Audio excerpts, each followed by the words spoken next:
Good morning students. We are studying our chapter number 10, the travel and tours. In this chapter, we have already discussed about what is voucher, what is travel package or travel agent.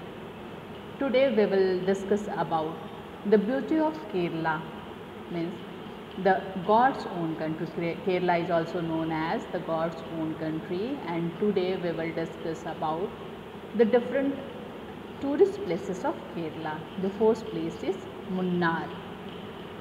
Vikas family took a flight from Kamraj terminal of Chennai airport and reached Cochin airport. मैंने बताया था कि विकास के mummy papa को tour पे जाना है, वो लोग ट्रैवल एजेंट से मिलते हैं और उसके बाद वो लोग डिसाइड करते हैं कि हम लोग केरला विज़िट करने जाएंगे। तो उसके केरला के लिए उन्होंने ट्रैवल पैकेज बुक किया जिसमें सब कुछ इंक्लूड है, साइट सीइंग इंक्लूड है, लॉजिंग, फूडिंग, सब कुछ इंक्लूड है ना। तो उसके बाद वो लोग जाते हैं फ़्लाइट से चेन्नई एयरपोर्ट जाते हैं, चेन्नई एयरपोर्ट से वो फ़्लाइट से आते हैं कोचीन एयरपोर्ट। ठीक है, कोचीन एयरपोर्ट आने के बाद चूँकि उनका सब कुछ पहले से बुक है तो एक टैक्सी आती है, taxi took them to the resort of Munnar. Taxi आती है और उसको मुन्नार लेके जाती है क्योंकि उनका ऑलरेडी सब कुछ पैकेज बुक है। A distance of 105 kilometre from the airport. Munnar की जो दूरी है वो कोचीन से कितनी है, 100। यहाँ पे आप मैप देख रहे हैं, आपके स्क्रीन पे है मैप, आप देख रहे हैं ये पूरा केरला का मैप है। केरला जब इंडिया में कहाँ पे है, इंडिया में यहाँ पे है, और ये केरला का जो शेप एंड साइज है आप देख रहे हैं। केरला के जो इम्पॉर्टेंट प्लेसेस हैं वो ये सब हैं। ठीक है, तिरुवनंतपुरम इसका कैपिटल है जो सबसे नीचे में है, और यहाँ पे ये लोग गए हैं कोचीन। ठीक है, कोचीन जाते हैं और कोचीन से मुन्नार की दूरी है 105 किलोमीटर। वन वर्ड आंसर्स के लिए ये सारी बातें भी आप लोग याद रखेंगे। The distance of Munnar from the Cochin is 105 kilometre. ठीक है, उसके बाद the resort arrange the sightseeing tour for the Marwa family by taxi in 3 days. Resort में उनका ऑलरेडी सब कुछ बुक होता है ना, क्योंकि उन्होंने ट्रैवल पैकेज बुक किया है जिसमें उनको कुछ नहीं करना है, सब कुछ ट्रैवल एजेंट के द्वारा किया गया है। तो रिसोर्ट ले जाया जाता है और वहाँ से उनके साइट सीइंग, बच्चे ने ऑनलाइन क्लासेस में बहुत सारे बच्चों ने पूछा था मैम साइट सीइंग क्या होता है। तो साइट सीइंग जब हम किसी प्लेस पे जाते हैं, किसी टूरिस्ट प्लेस पे जाते हैं और वहाँ पे घूमने वाली जगहों को देखने जाते हैं, इसी को कहते हैं साइट सीइंग। तो मान लीजिए आपको ले जाकर होटल में रख दिया, तो आप पहुँच गए मुन्नार, बस होटल में जाके रह लिए, वहाँ की कोई चीज़ देखी ही नहीं, तो फिर जाना बेकार है। तो वहाँ पे जाने के बाद जो फिर घूमने निकलते हैं, वहाँ की फेमस चीज़ों को देखते हैं, उसे ही कहते हैं साइट सीइंग। जैसे आगरा में ताजमहल है, आप आगरा पहुँच जाते हो और ताजमहल देखने जाते ही नहीं, तो फिर क्या फ़ायदा होगा, कोई फ़ायदा नहीं होगा। इसीलिए जब हम किसी फेमस जगह पे पहुंचते हैं और उस जगह पे जो जो फेमस चीज़ें हैं, टूरिस्ट स्पॉट्स हैं, उसको देखने जाते हैं, तो ये कहलाता है साइट सीइंग। जिसके लिए आपको इतना नज़दीक तो नहीं होता कि चले अपने होटल से उठ के पैदल चले गए, इसके लिए भी गाड़ी की व्यवस्था होती है, क्या है क्या नहीं है, गाइड बताता है कि क्या कुछ है, तो वो सब करते हैं, वो कहलाता है साइट सीइंग। ठीक है, तो साइट सीइंग की व्यवस्था है उनके लिए, मारवा फैमिली के लिए, जो टैक्सी से वो लोग घूमने जाते हैं। और 3 दिन का है मुन्नार, 1 दिन का ट्रिप नहीं, 3 दिन का है। इन 3 days they visited many places, बहुत जगह जाते हैं, जैसे मट्टुपट्टी डैम जो फेमस डैम है वहाँ का, मट्टुपट्टी डैम है, echo point, vast tea plantation का पिक्चर भी आपके सामने है, आप देख पा रहे हैं, ये जो है ये टी प्लांटेशन है चारों तरफ। ठीक है, टी प्लांटेशन वो लोग जाते हैं। उसके बाद टी म्यूज़ियम जाते हैं, नीलगिरी रिजर्व, अनाईमुडी क्या है, highest peak of South India. अब आपसे पूछा जाए कि हाईएस्ट पिक ऑफ इंडिया, तो क्या बोलेंगे, the highest peak of India is K2। अब आपसे पूछा जाए हाईएस्ट पिक ऑफ वर्ल्ड, तो क्या बताएंगे, जब हम लोग कुछ पढ़ते हैं तो उससे रिलेटेड और भी जानकारी हमें रखनी चाहिए। तो हाईएस्ट पिक ऑफ वर्ल्ड क्या है, हाईएस्ट पिक ऑफ वर्ल्ड जो है वो है माउंट एवरेस्ट। तो याद रखेंगे आप लोग, हाईएस्ट पिक ऑफ वर्ल्ड कहाँ है, वो माउंट एवरेस्ट है, वो इंडिया में नहीं है, इसलिए इंडिया का अगर आपसे पूछा जाता है तो आप K2 बोलेंगे। वर्ल्ड का पूछा जाता है तो माउंट एवरेस्ट बोलेंगे, माउंट एवरेस्ट नेपाल में है। ठीक है, तो ये साउथ इंडिया का हाईएस्ट पिक है, साउथ इंडिया का, इंडिया का नहीं, साउथ इंडिया मतलब नीचे जो हमारा साउथ है, केरला साउथ में है, साउथ इंडिया का हाईएस्ट पिक है अनाईमुडी, जो यहीं मुन्नार में है। वहाँ पे भी वो लोग जाते हैं और जाके जैसे पिक पे गए और पिक से दूरबीन से जो है वो लोग माइक्रोस्कोप से नीचे की खूबसूरती को देखते हैं। ठीक है। The family was overjoyed to see numerous waterfall. Family जो है बहुत खुश है न्यूमरस वाटरफॉल को देख के। वाटरफॉल, न्यूमरस मतलब असंख्य, बहुत सारे। न्यूमरस का क्या मतलब होता है? मतलब बहुत सारे, अनगिनत, जिसको हम लोग गिन नहीं सकते हैं। रास्ते में चारों तरफ पहाड़ है और पहाड़ों से जो है नदियाँ गिर रही हैं, है ना, तो उसी को वाटरफॉल कहते हैं। पहाड़ों से जो पानी का झरना निकलता है उसको वाटरफॉल कहते हैं। तो एक दो नहीं है, पूरे रास्ते ही में पूरा भरा हुआ है, झरना ही झरना वाटरफॉल है। तो बहुत खूबसूरत प्रकृति का नज़ारा है, इसीलिए इसको स्वर्ग कहते हैं, है ना। जैसे कश्मीर को स्वर्ग कहते हैं, ऐसे इसी तरह इसको गॉड्स ओन कंट्री कहते हैं।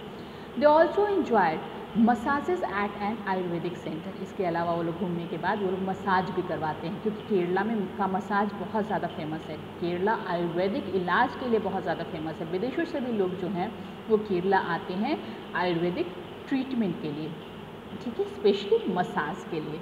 जो इन्होंने वही दिया हुआ है, Kerala is a popular tourist destination for traditional Ayurvedic treatment, specially the massages. ये फेमस है, खास करके मसाज के लिए बहुत ज़्यादा फेमस है। On the fourth day, Vikas and his sister joined a group of tourists and went on a bicycle ride to explore the beauty of two gardens around Munnar. चौथे दिन जो है, 3 दिन तक तो उन्हें टैक्सी से घुमा दिया गया।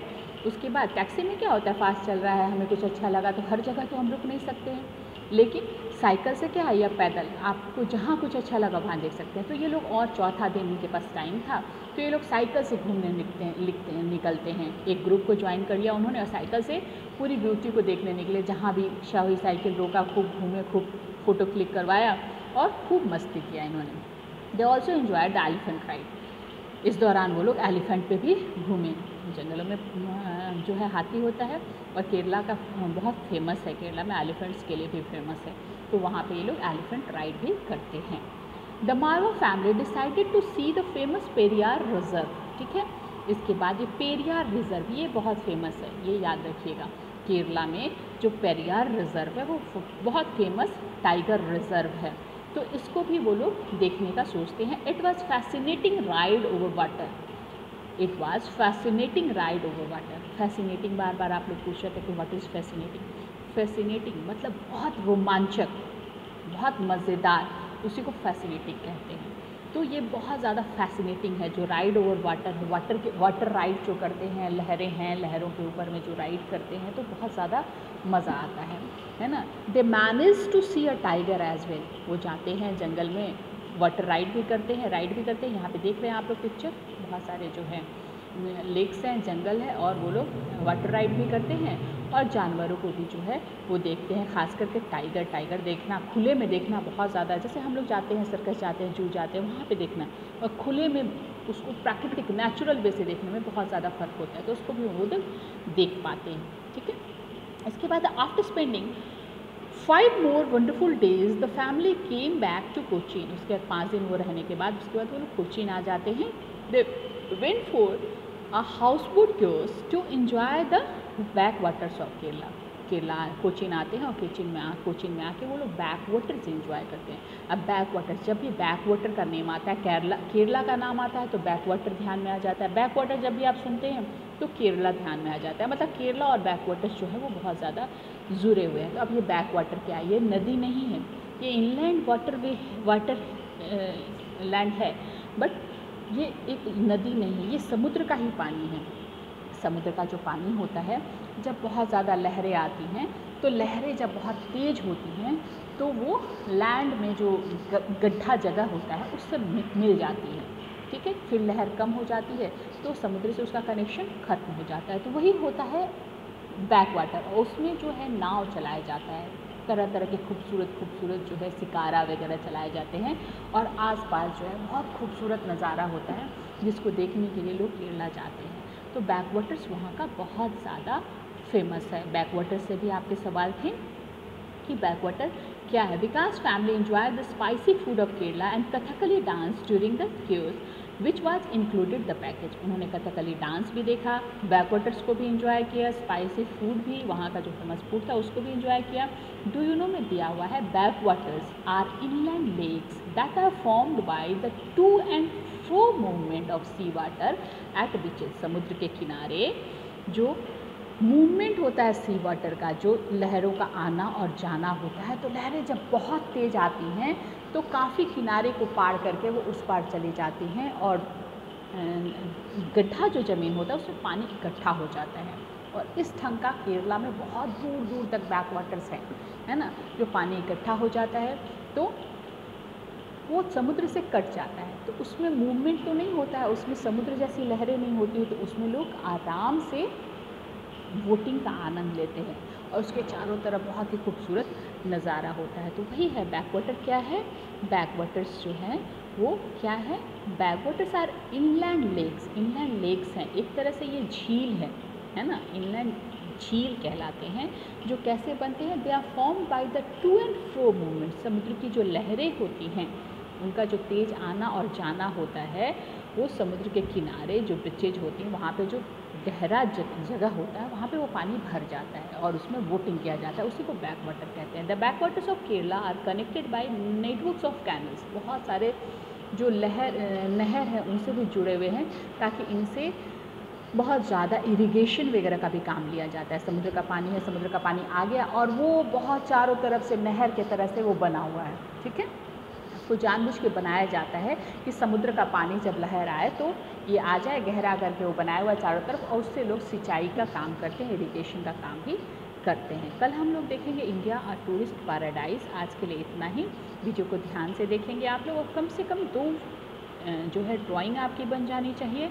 और जो भी आपको इसमें कुछ न्यू वर्ड्स, बहुत सारे न्यू वर्ड्स हैं, उसको आप लिखेंगे विद मीनिंग, जाएंगे डिक्शनरी में मीनिंग ढूंढेंगे और ढूंढ के उसको लिखने की कोशिश करेंगे, ठीक है बेटा। Okay, all the best, bye.